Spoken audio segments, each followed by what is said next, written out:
On this edition of Alberta Dugout Stories, the podcast, Paige Wakefield joins us to talk about her journey in baseball, representing Alberta and Canada, and what she's up to today.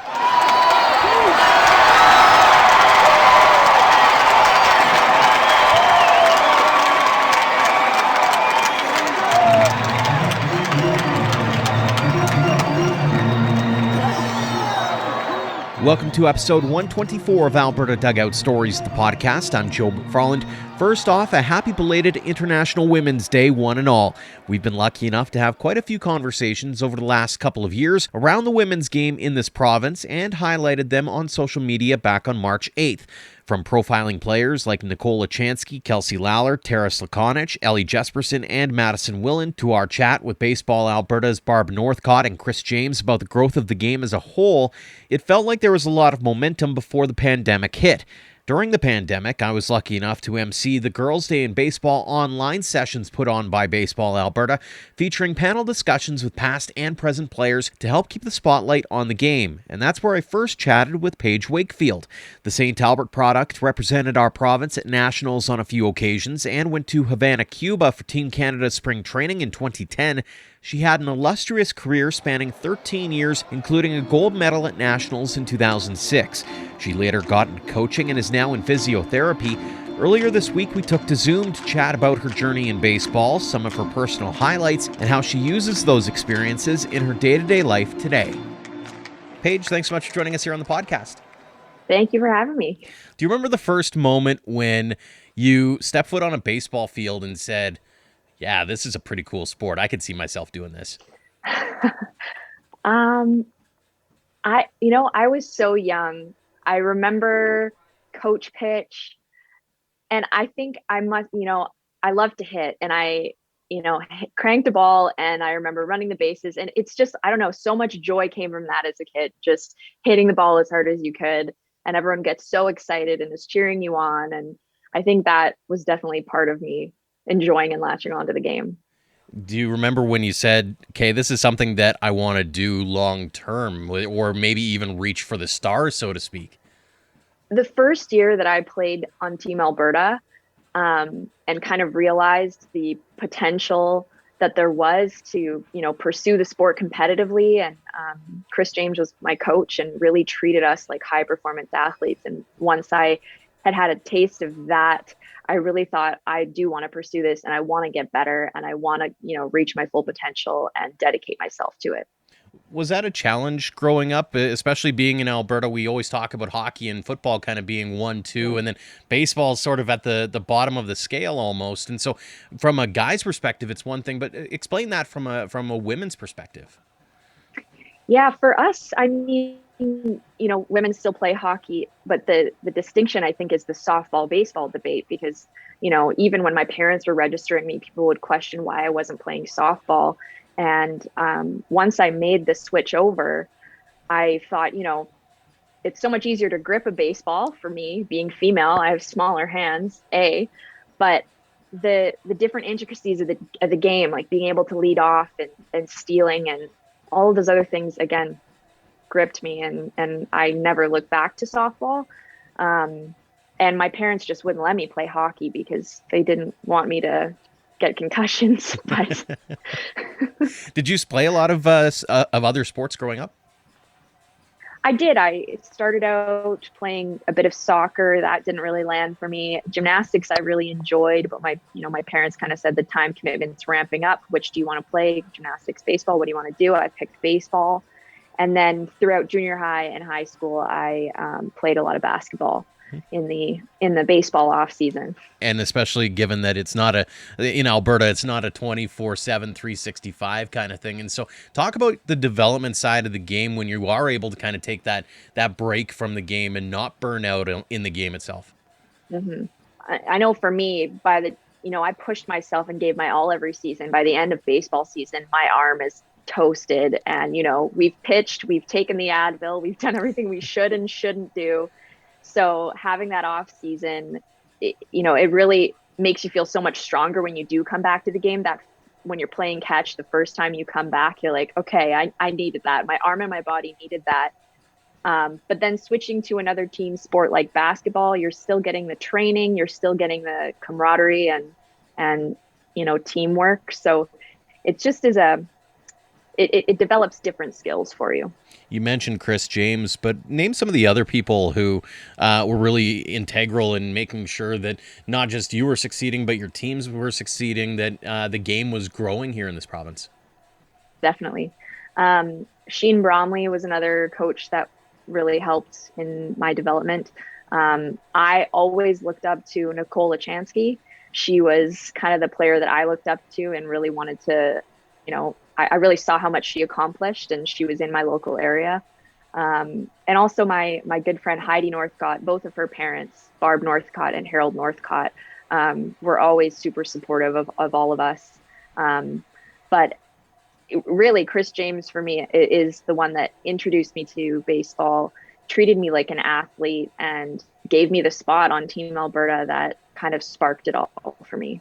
You mentioned Team Alberta. Give us some of the highlights from your time with that program, because that had to have been quite the time, especially when you consider some of the talent that was coming from this province and some of the teammates that you would have had. The first year that I played on Team Alberta was in 2005. And that was when I first met Heidi Northcott, and her and I are still good friends to this day. We won bronze at that tournament, and we weren't really expected to.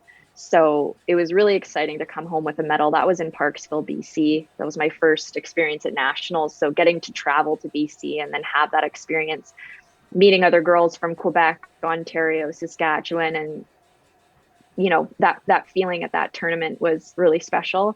And then the following year in 2006 was the year I was picked for the Bantam Team Alberta. And that was the first year that Alberta had won gold at nationals. So that was a really special tournament for me as well. And, that's definitely one that you hold on to, winning gold. Moving forward, it was just all the travel we got to do every year. We went to Granby, Quebec, we went to Montreal, we went to Toronto. So those were all incredible experiences. And then getting to go with Team Canada to spring training camp in Havana, Cuba was another one. And I could list for days all of the friends that I made playing baseball growing up, especially, playing Team Alberta with the women and girls at the end of the season. You create such a connection with them because, during the whole season, you're playing on guys' teams. You're all spread out across the province, and then you finally get to come together. Tara Slakonich, Candy Wyatt, Steph Baranek, Heidi Northcott. Like I said, I can keep going. The whole roster, essentially, you create special friendships and relationships with everyone. I want to continue on that friendship path for a second here, because it seems as though no matter who you talk to, that seems to be the most special aspect of this is, you get to play a game that you love, and you get to travel the world, and we'll get to that in a second, but it's the friendships. It's those people that you get to hold on forever with, and talk about being able to foster some relationships that maybe you wouldn't have been able to do otherwise. Yeah, I think it's part of it is, you're on a team, you're all working towards a common goal, but it's also what you're going through what you go through on the field and what you go through in life, because you have great days on the field. You have great days on the diamond where you're making good plays, you're hitting great, but then you have times where you're making errors, where you're in a slump, where you can't throw a strike to save your life. And these are the people that pick you up and tell you to keep going, to shake it off, that are supporting you through that. And then it's the same way in your personal life. Like, I've kept in touch with these people year to year. We always know what's going on with each other and how we're doing and checking in. And it's the same thing. You can rely on them for those ups and downs in life, just as the ups and downs in baseball. And obviously you have those trips, as I mentioned, and it's got to be something else when did you ever take that moment to go, I can't believe we're going here, Havana, Cuba, or wherever the case may be, and go, I'm getting to play baseball and getting to travel the world. This is insane. Yeah. I mean, the furthest that I ever went was the Cuba trip. And, that's a huge experience, getting to see, completely different culture, completely different scenery. There's the ocean. Everyone loves baseball there. It's really amazing experience. but it's also just the local travel. That first trip the first trip we did to Parksville, BC, we took a bus as a team. So that's hours and hours of team building and just being girls and hanging out, reading magazines and talking about sports, talking about everything. So there's that aspect of bonding, and even going to Vauxhall for our training camp was so special, where you're doing a week-long training camp, you're eating and sleeping and training together every single day. We would do visualizations as a team, and all of that is just so important to building friendships and building a strong team. What did it mean to you to be able to wear it's like the hockey theme where it's like, what does it mean to wear the maple leaf on the front of the chest? But whether it's, having the big A on your ball cap or whether it's having the maple leaf on you, what did that mean to you to be able to represent your jurisdiction at the moment? Yeah. You know what? It's a sense of pride and maybe a bit of responsibility. Like, I'm representing this group of people and I want to do them proud. And yeah, you just want to do your best, and it's that next level. It's that next level, and that's the end of it. Like, it's hard to describe that. It's hard to describe that feeling and put it into words, but it's definitely special. Talk a little bit about your role as it changed over the decade or so that you were able to play and represent Alberta, because I assume you went from, you go from that raw rookie to being the veteran on the team and seeing some of these young up and comers. Talk about that transition and that transformation that you saw within your own game. Definitely. When I was a rookie, I batted my way onto the team, but the team was pretty much set. Like, at my position I wanted to play was shortstop. I got knocked over to third base, which was fine. And then I grew to really enjoy playing third base. But you see the senior players on the team and their skill level, and you're like, I mean, that's your position, 100%. That's your position. I'm not that good. But you work and you practice and you get better at it. You take away what the second base, shortstop are doing. And when I played, I remember my third year bantam, I finally got the shift over to shortstop, and I was so excited. And then, I think it was our first game. I was just hit after hit was coming to me at shortstop, and I was playing them, and I was doing well. And I was making plays, catching the fly balls, making the double plays. And I think a moment like that is where you see it's come full circle. I'm the senior player now that feels confident enough in this position and is able to make those plays. And that's the transformation in your game, just showing some of your hard work paying off. Did you see much in the way of transformation in the game itself from an Alberta perspective over that course of the decade? Did you see some noticeable growth in the abilities and the talent that was coming out of this province? I think the team that I started out on, or that won the gold medal, the 2006 team, I think that was one of the stronger teams that I had played on. As I moved up, the players I was seeing come up were good, but I feel like there maybe wasn't enough of an investment in attracting girls to the sport. There's still great athletes. Everyone is a great athlete. I think some of them, maybe baseball was more so their secondary than their primary sport. Other girls were playing basketball or hockey or whatever it was.